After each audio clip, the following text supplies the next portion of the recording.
যুক্তরাষ্ট্রের সঙ্গে বাণিজ্য ঘাটতি যতটা সম্ভব কমানোর চেষ্টা করা হবে বলে জানিয়েছেন অর্থ উপদেষ্টা ডক্টর সালেউদ্দিন আহমেদ। বিকেলে সচিবালয়ে ক্রয় ও অর্থনৈতিক বিষয়ক কমিটির বৈঠক শেষে তিনি একথা জানান। আগামী ১৯ এপ্রিল যুক্তরাষ্ট্র সফরে যাচ্ছেন অর্থ উপদেষ্টা। এ প্রসঙ্গে তিনি জানান, আইএমএফ সহ উন্নয়ন সহযোগী সংস্থার সঙ্গে দেশের বাজেট সহায়তা নিয়ে আলোচনা হবে। বিশ্বব্যাংকের সঙ্গে হতে পারে ২টি চুক্তি। মার্কিন অর্থ বিভাগের সঙ্গে রূপপুর প্রজেক্ট নিয়ে আলোচনা হবে। যুক্তরাষ্ট্রের সঙ্গে যতটুকু সম্ভব দ্বিপাক্ষিক সহ বিভিন্ন খাতের ব্যবসা বাণিজ্য নিয়ে আলোচনা করে সহযোগিতা চাওয়া হবে বলেও জানান উপদেষ্টা। এছাড়া বাণিজ্য ঘাটতি পূরণে যুক্তরাষ্ট্র থেকে জ্বালানি সহ বিভিন্ন পণ্য আমদানি করা হবে।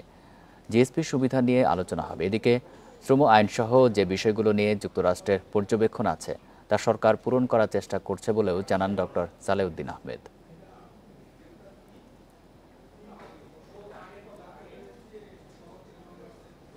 বান্ডেল থাকলে প্রতি সেনমানিতে টাকা বাঁচবে। বিকাশ সেনমানি বান্ডেল কিনে জিতুন প্রতি লেনদেনে।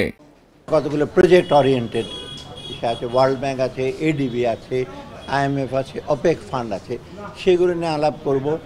দু একটা চুক্তি হতে পারে ওয়ার্ল্ড ব্যাংকের সাথে, 2টা চুক্তি অপেক ফান্ডের সাথে হতে পারে। অতএব এগুলো হলো অর্থায়নের ব্যাপার।